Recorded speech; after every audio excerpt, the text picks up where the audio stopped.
I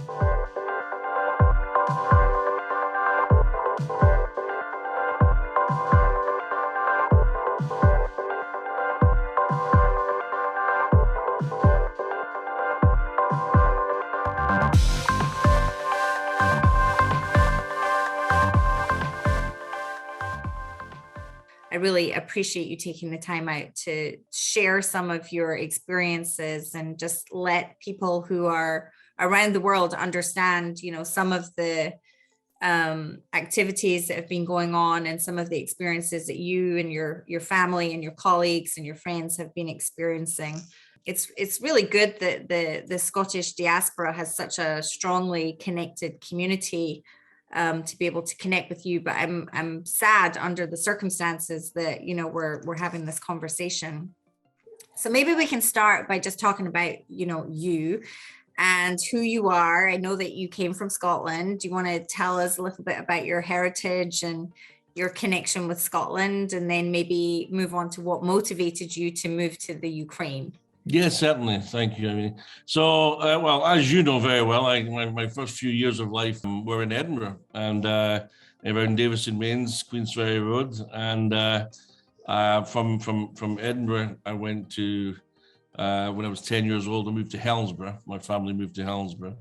Went to school there, and when I was self-employed, when I was 21 years old, had different companies, different entrepreneurial entities that we were doing, and but I was at about 23, 24.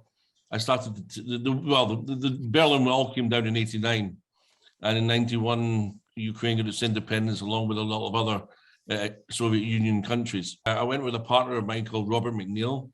Robert McNeil's father started a company called Eclipse, which is the retail arm was called Apollo Blinds. It was a big franchise organization for window blinds. And we just went and traveled around Eastern Europe looking for business opportunities, just to see what it was like. No business plan, just see what it was like. There was obviously, almost 400 million people that were in the communist system that were now in a capitalist society.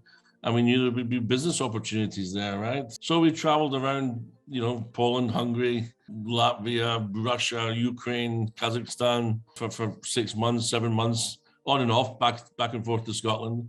And we found a really good partner in Kiev. We liked Kiev a lot. So yeah, we sold my businesses in Scotland and moved to Kiev. We liked Kiev. It was a smaller, I sort of compare it with Glasgow and London, where everybody was running off to Moscow. But Kiev was a nicer place. People had more time for you. It wasn't so much everybody's rushing with big money to the place. And Ukraine at that point was 51 million people. So it was a big country. That's incredible. It's nearly as big as the UK. Right. So that's when I left, and I'm one of 6 children. So I'm number 3 of 6. My parents split when I was about 16. My mother married the celebrity Jimmy Logan, and they were very happy together until Jimmy passed almost 20 years ago now. I was very close to Jimmy and his sister, Annie Ross, who lived in New York. She was a very famous jazz singer.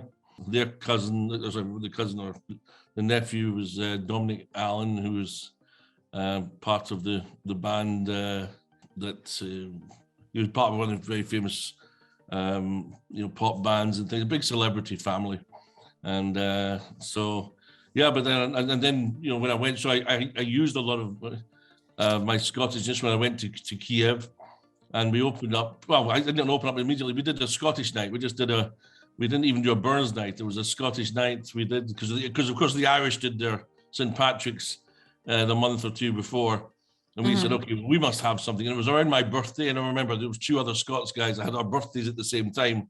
So we called it the Scottish Birthday Bash. And we invited everybody with the kilts and just had a big party.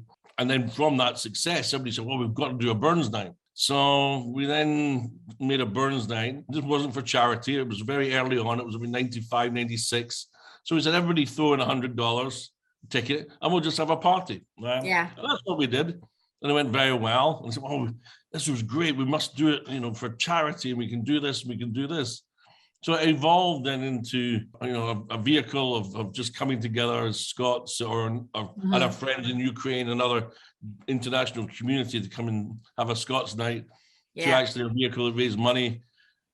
And of course, we chose Burns Night, but we did it quite differently than maybe a traditional Burns Night because of such an international crowd. And we had over 700 people attending, and we were raising well over 100,000 euros a night. And I myself and a few others started the Kiev Lions Club. So I'm a founder, 2 times president of that. And then we just did Burns Nights for 20 odd years.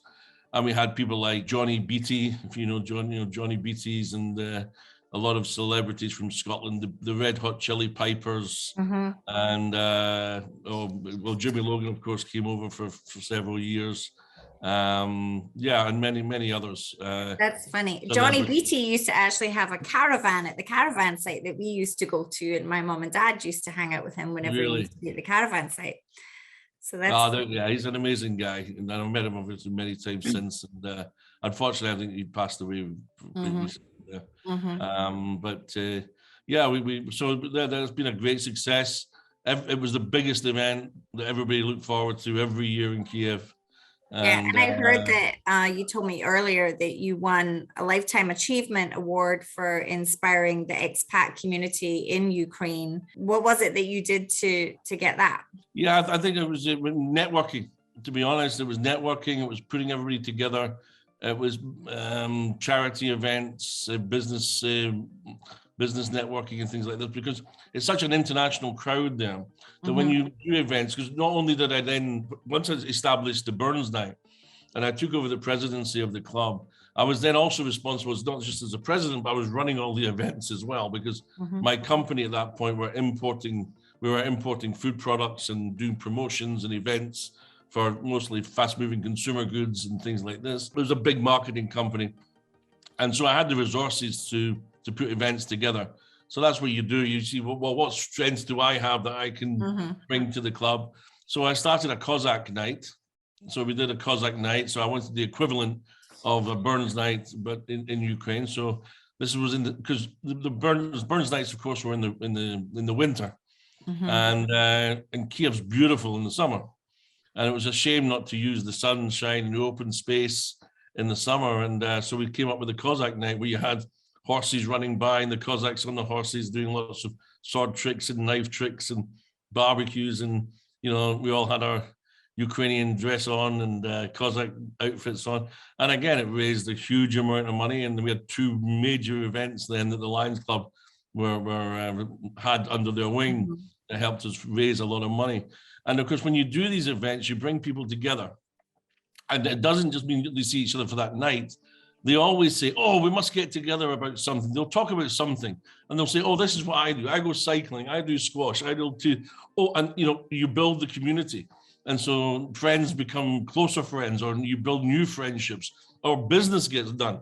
You get people to introduce them in business. So that was very successful. And I think that contributed a huge amount to the business community, how much people loved the business community and loved living there, as well as the good work we were doing for the charities. And it was, it made it quite easy for me to phone up people and get support for different events or different projects that we were supporting. Yeah, it sounds like Ukraine and Kiev has a really phenomenal culture. Can you talk about some of the culture, some of the things that you really gravitated towards, and then maybe we'll move on to how it's changed now. But I'd love to hear, what living in Ukraine was like. It's still Europe, so it's not foreign, right? And you're so close to Europe that that's obviously convenient. They're very smart, 97% literacy, right? Everybody goes to universities. Wow. And that's why Ukraine actually was one of the biggest outsourcing countries for IT in the world, right? It was booming with outsourced people from IT. So they've got a very young, smart, enthusiastic people that they can travel now all over Europe without visas and things like that. So, but then you also had, the older generation who loved the traditions, right? Who had their family meals, and they, like maybe a lot of Scots traditions, they kept a lot of those traditions, how to eat, how to party, how to toast, how to respect people, So I love the balance of the new, but still respecting traditions of past.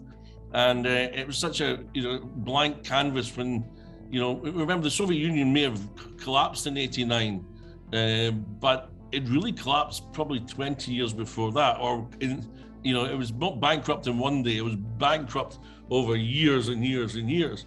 So finally, when it happened, hospitals didn't have anything, there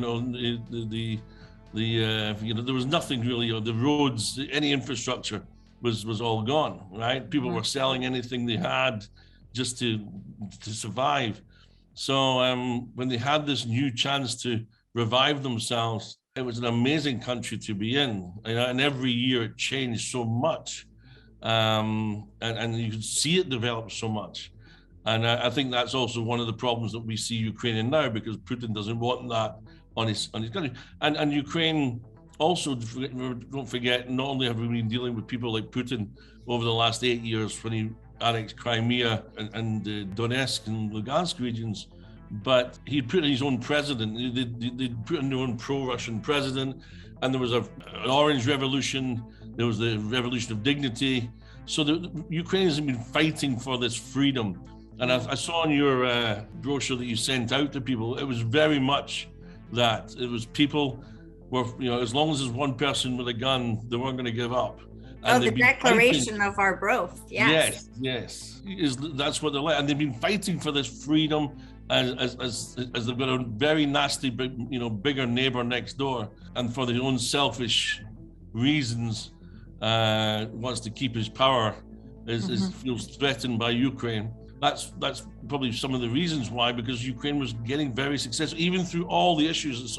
But through those fights and revolutions that they had, they really kept on bonding the country more and more.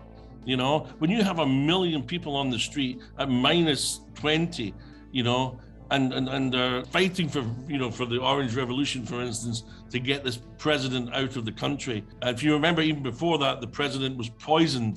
The pro-European one was poisoned. This is something that they've been fighting for a lot, and it's really brought the country together. And yeah, they're such nice people. They're so, they're a little bit guarded initially, because that was a part of the Soviet Union sort of mentality. Because in the Soviet Union times, you wouldn't speak to many people, right? Because there was no bars, restaurants, and no one could overhear what you said in case there was KGB people around and things like that. So people would always be very quiet when they're out. And then at home, they would open the vodkas and say what they wanted, because they were surrounded by friends and family. And they still got that little bit of reserve. But once they get to know you, they're very friendly and yeah, remarkable people. And I've been, at least I could have moved it from Ukraine anytime I wanted over the 28 years. And I've never done it because I never really, and I've traveled the world, and I've got offices and I've got business around the world.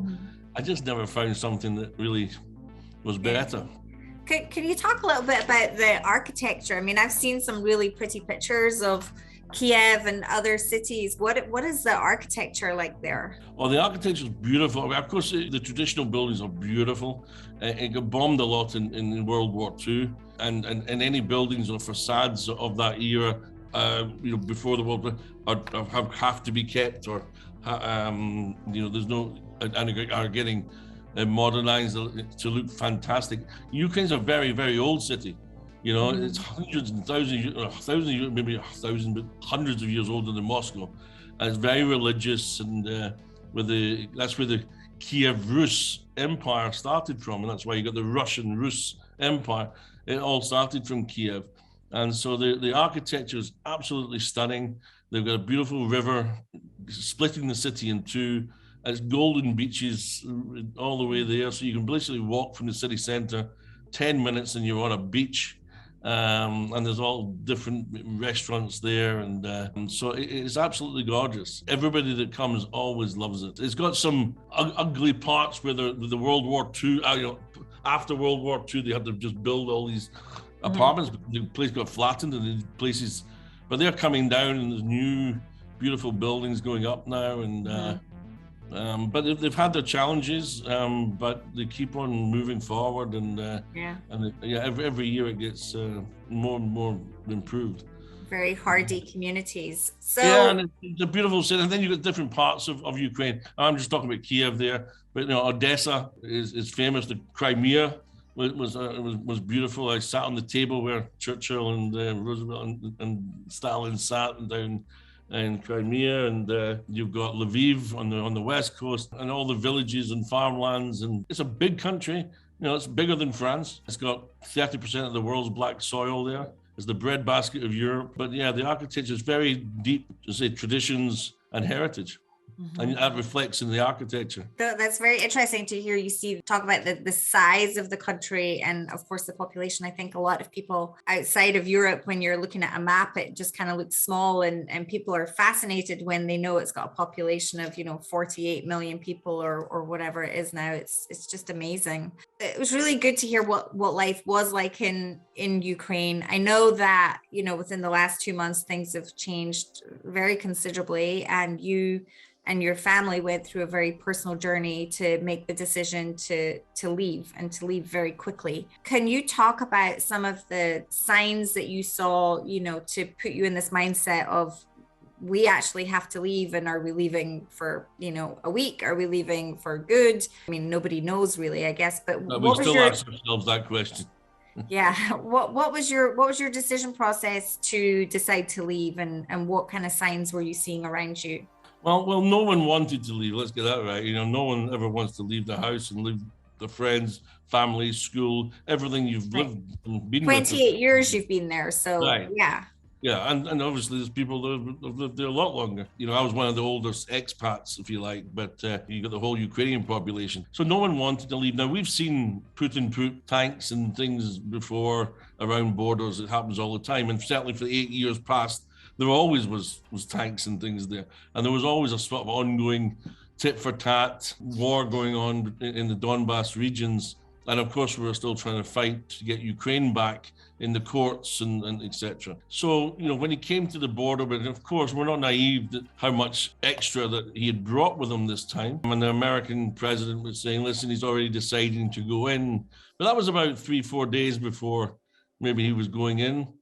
So when you're working there, you're saying, no, we're not going to provoke this. We're going to continue keeping the economy going. Everybody was still working. The press started to come over because as Brits we were said, all the British must leave and the French must leave, and the embassy of the UK is moving to Lviv, and the German government's left, and Lufthansa are not keeping their flights overnight anymore, and these ones are not flying anymore because the insurance companies stopped insuring the flights.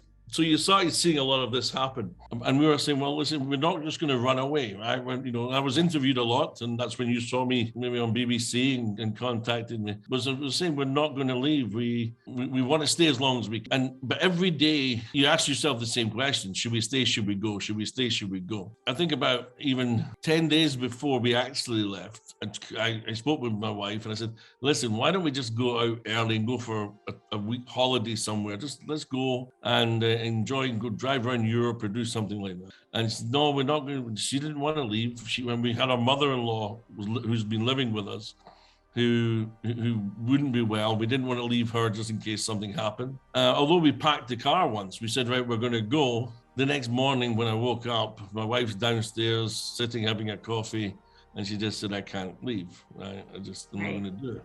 And I immediately understood. I didn't want to leave either, right? But she said, okay, then we stay. So again, it's this 1 minute you decide to go, next minute you're staying, etc. And then we said, okay, let's stay as long as we can. And the only reason we would leave if there was anything that was going to endanger the children.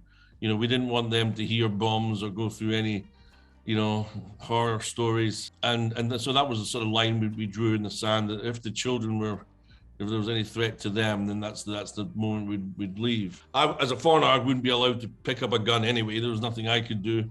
But I wanted to make sure that my family were out, the children were out, the mother-in-law was, and I've also got my brother number 6 of 6. He's got a wife and 2 children, etc. And I've got my employees, friends, and extended family. Right. So, Your community is there. It must be such a hard decision. right. I mean, if we're talking about, networking, certainly in business, networking can be great, right? You can pull in people from different cities, different skill sets.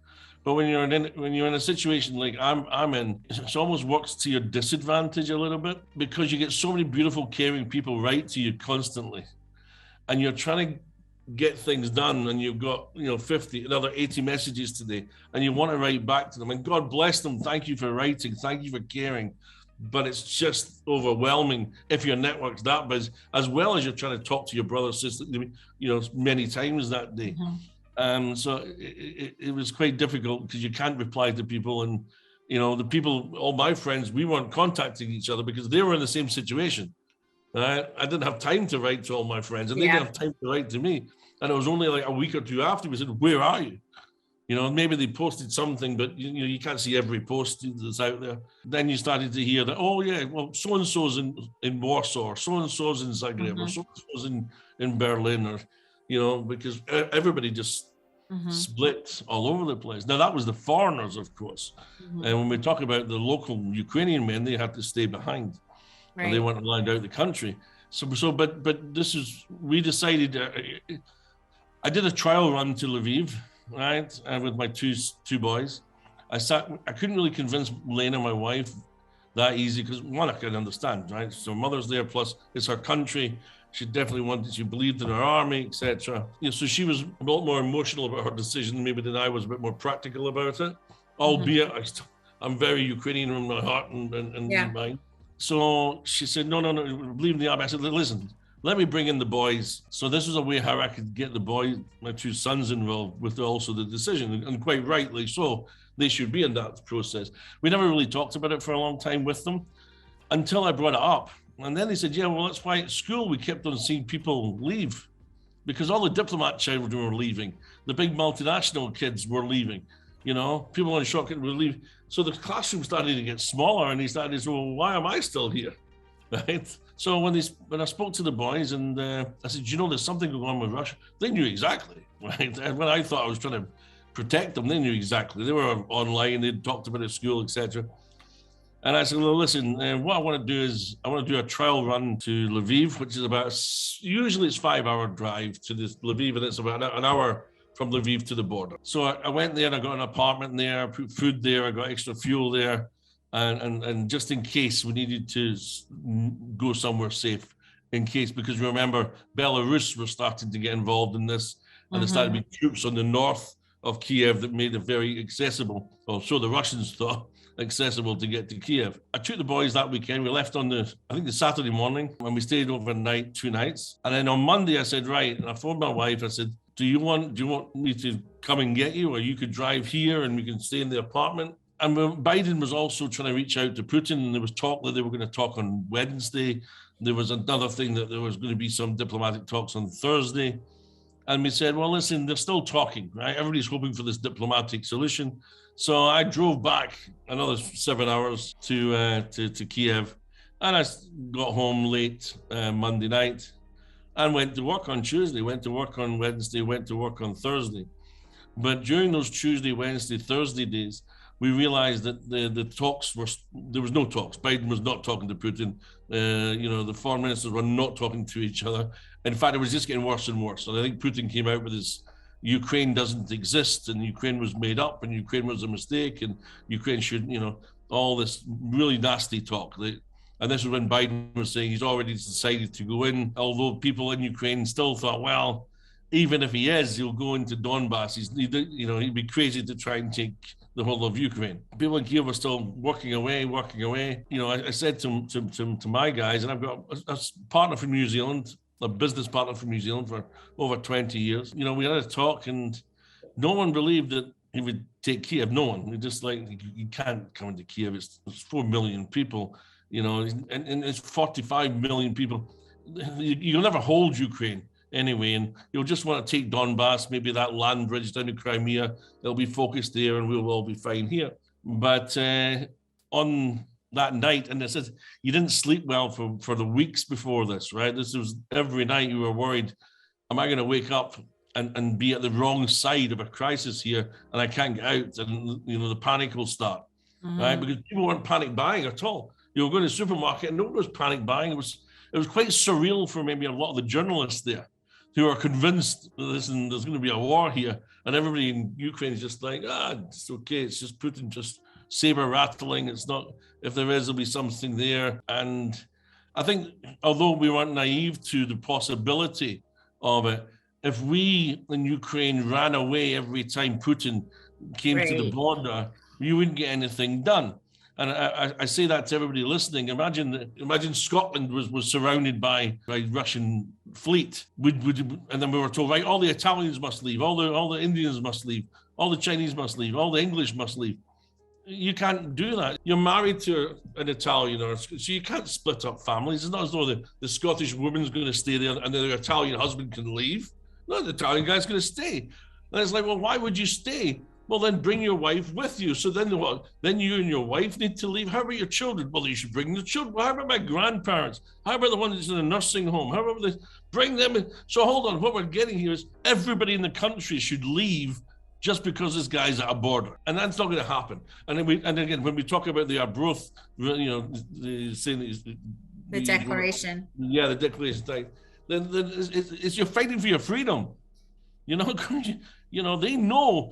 what Putin's country's like and how much brainwashing they do there. They know it very well. They know it from Stalin times when there was over 8 million killed in the famine that was there. They know what it was like in World War II. They've fought for the freedom. They've got 30 years of the freedom that they've really enjoyed, and they're going to fight every inch for it. So yeah, that's why they were staying to the last point. We're going to keep the economy going. Let's not worry about this. But then, of course, that night I started to hear in my social media groups and the people were saying, no, this is it. It's going to happen. It's happening.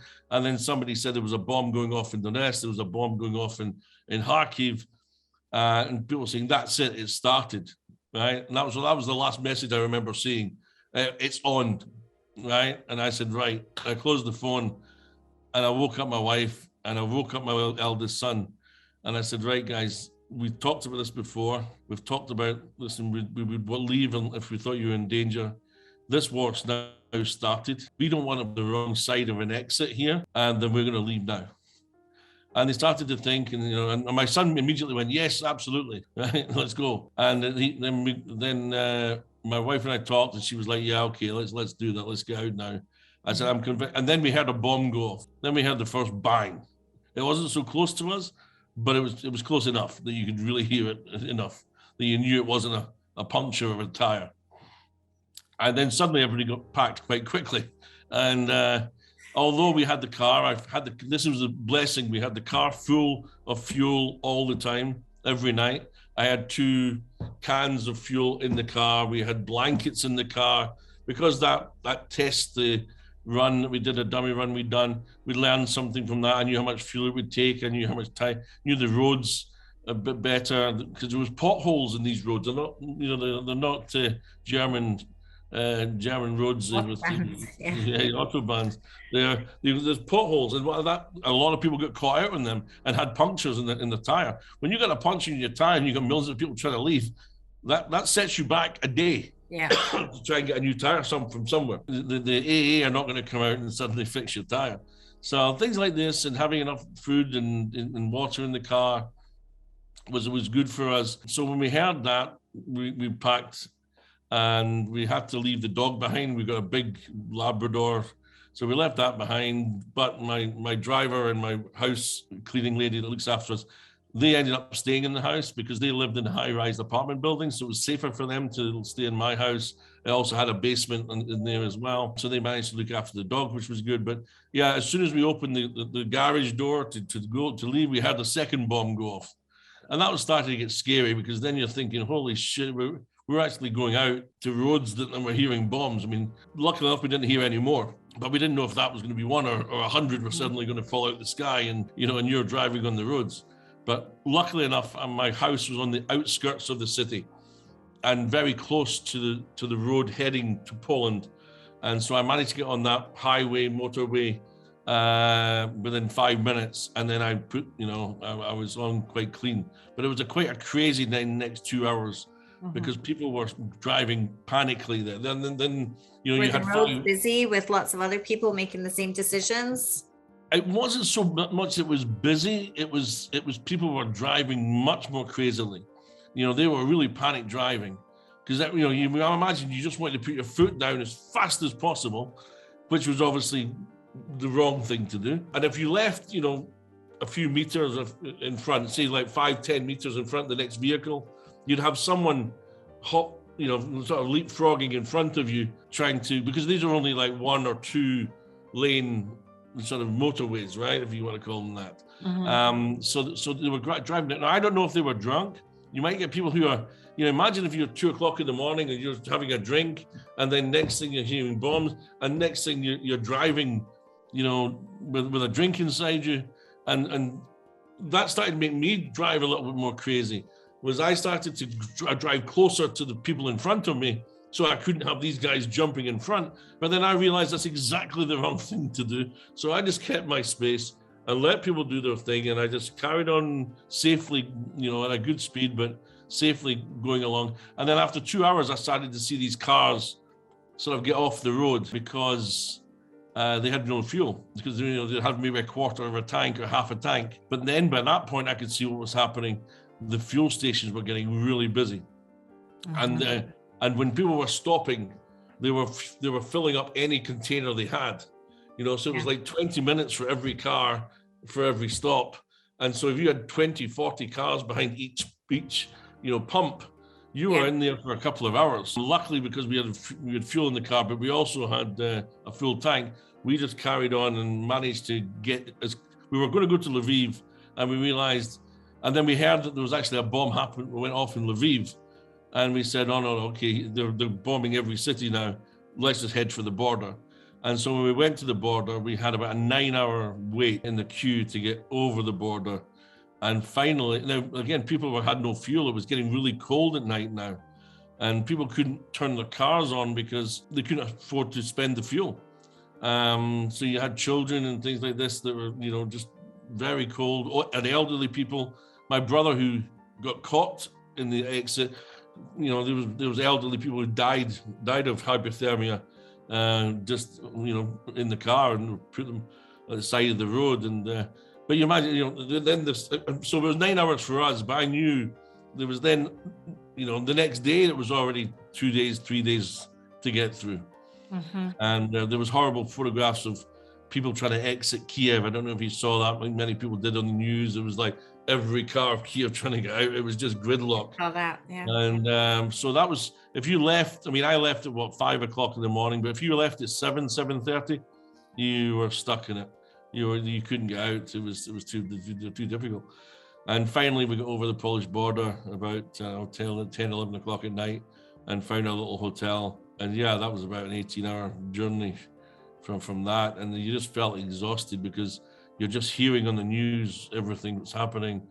And then you're phoning everybody saying, get out. And they say, you can't get out. The streets are blocked. And say, well, maybe you'll be okay because you're not in the city center. It was just going on and on and on. Every question you were asked. Yeah, it was a crazy time. And people are still, going through it even worse now. I'm the 0.001% of the lucky ones. There's still people stuck in Mariupol and other cities that just can't get out and no food for weeks now.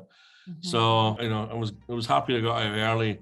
But as soon as you cross over, you're immediately trying to help everybody else get out, right? And because housing is going to be the next problem, right? And where people are going to stay and all that. We talked in our kind of pre-chat session that you were mentioning, a lot of the people coming out over the borders now are women and children, because the men have to stay behind and basically fight for the country, but only fight if they're called up. Is that correct? Or yeah, right now. No, you're exactly. And there's a few exceptions. If you have 4 children, then the husband can leave. But it's generally, if you're 18 to 60.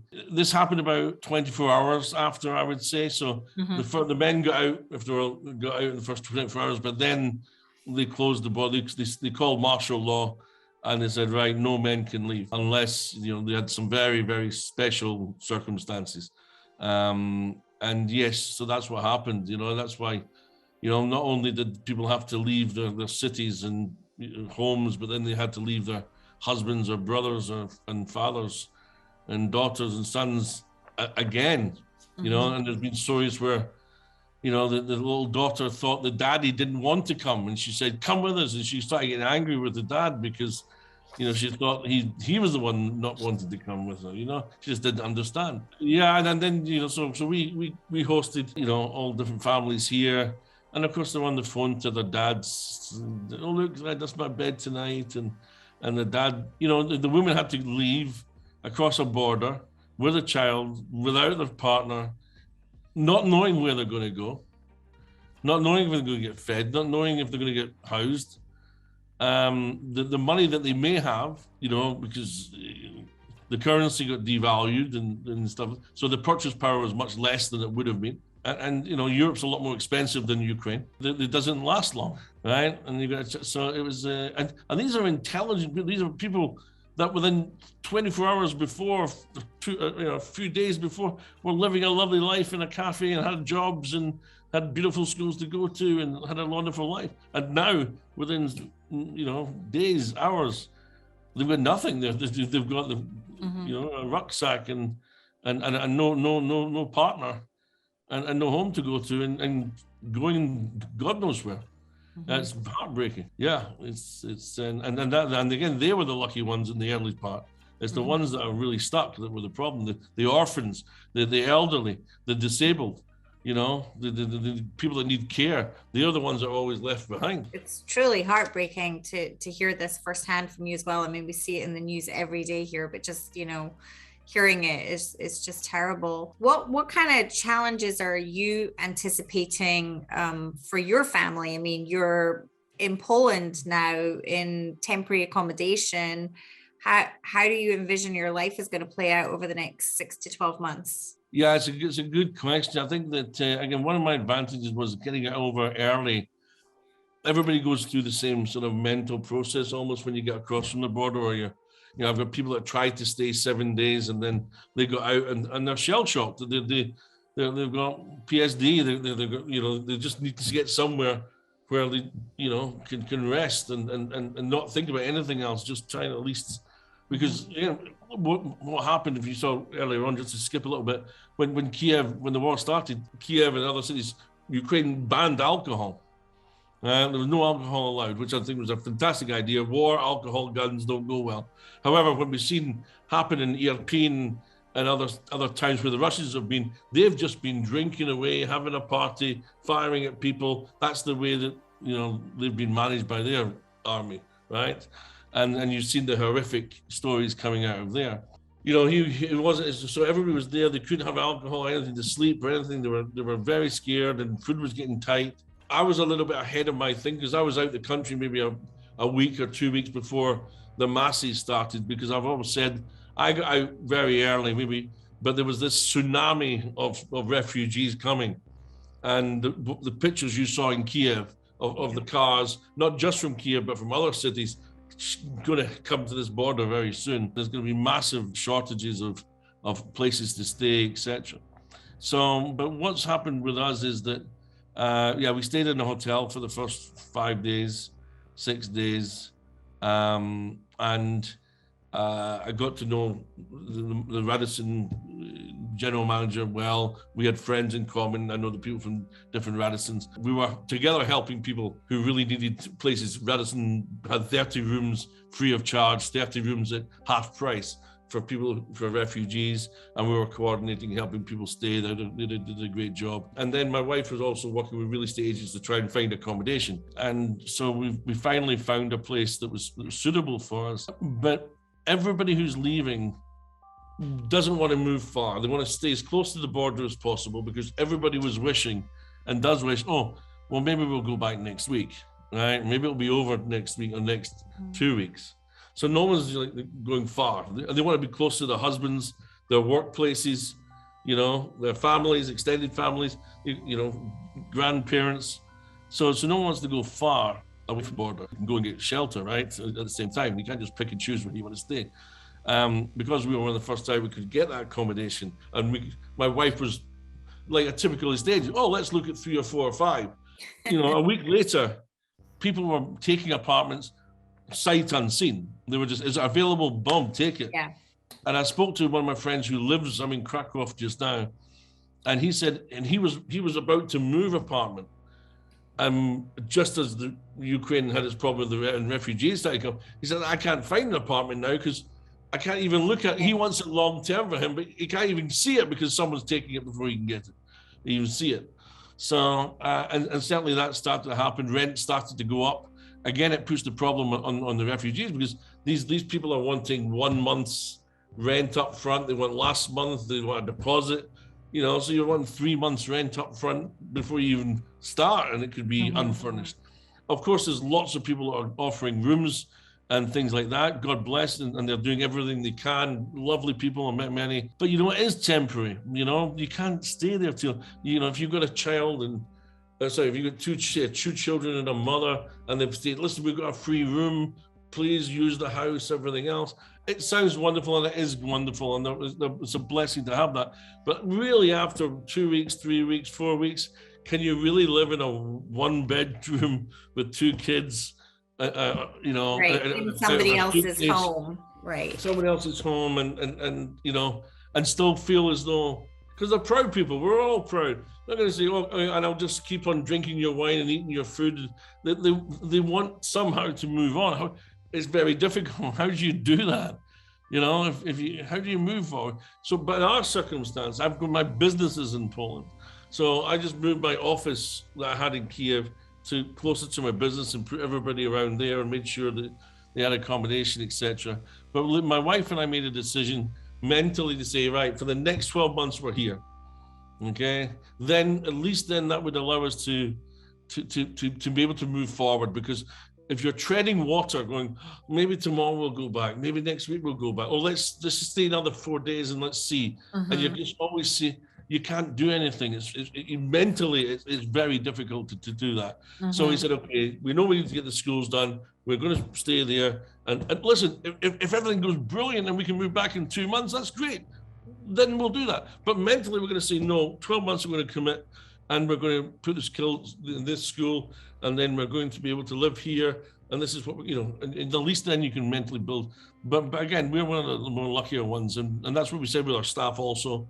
I think all of us needed that mental, decision so we could build or at least move forward, right? Rather than keeping, right. Not knowing. To know that you have a home for 12 months is a really big deal. But we are lucky enough that my business can give them the salary from the business in Poland. But if your business was in Ukraine and the business is now closed and you've got no salary and you've got to pay deposits and, you're gone, right? I mean, you need to find a job somewhere. And, it's there's some people are better than others. My brother's an IT guy as well as his wife, so they can work remotely. But of course, so many people can't, and so many people. I've known people that had businesses in Crimea and they lost that, and they lost apartments in Donetsk, moved to Kharkiv, and they got 8 years later got that blown up by the Russians. I mean, heartbreaking stuff, Just goes on. So I feel endless. I know we have about 10 minutes left, and I'm looking at some of the questions that have come in.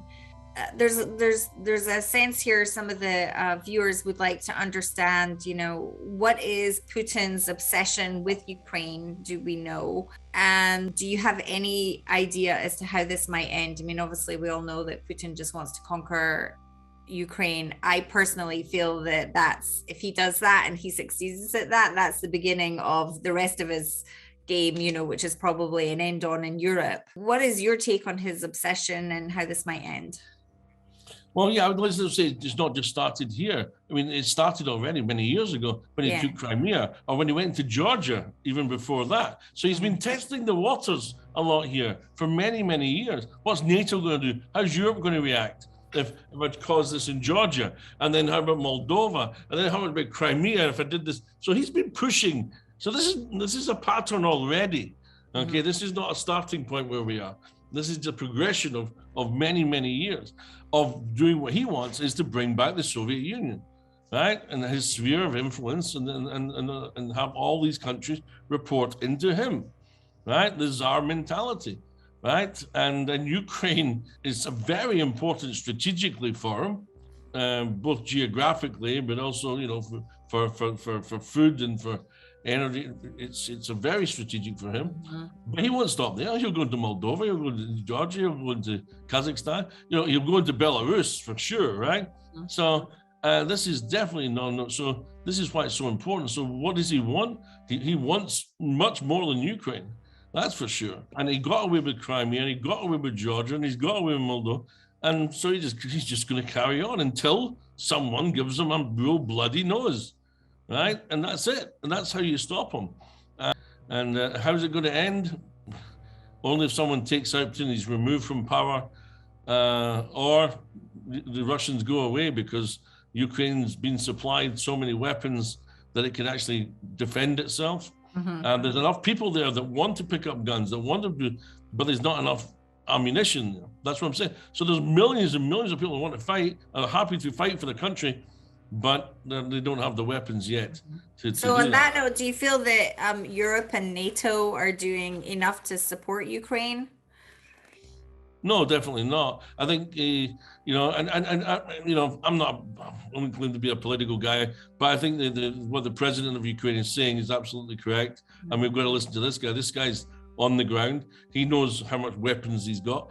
But we're also only being told also, there's also what NATO can say and what they might not say. They might say, oh, we're not doing this to provoke, but they might be supplying other weapons, right? And intelligence and other things.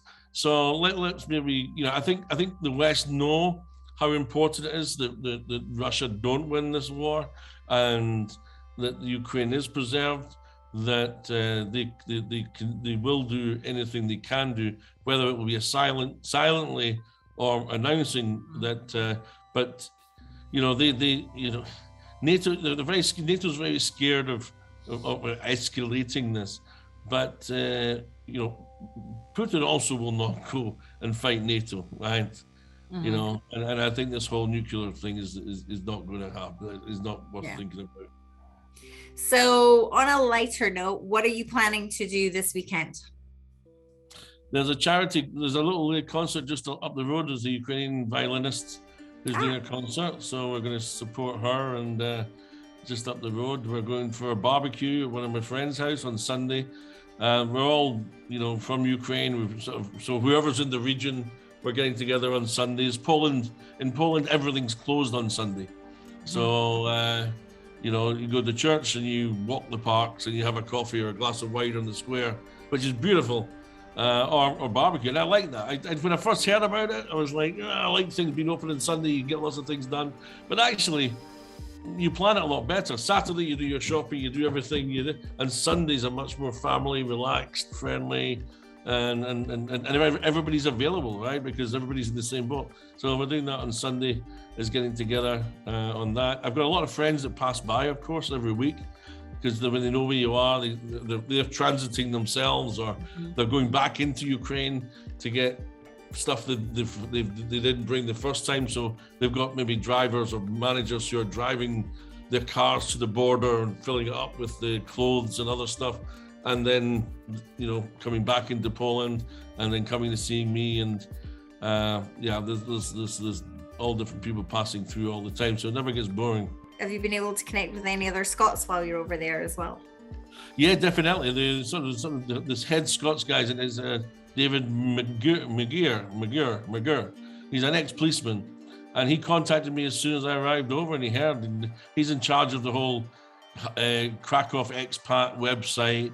He's been here many years. He got me to his house and brought my brother and his family. So there was, you got to watch when you invite me and my family. There's about 18 of us turn up.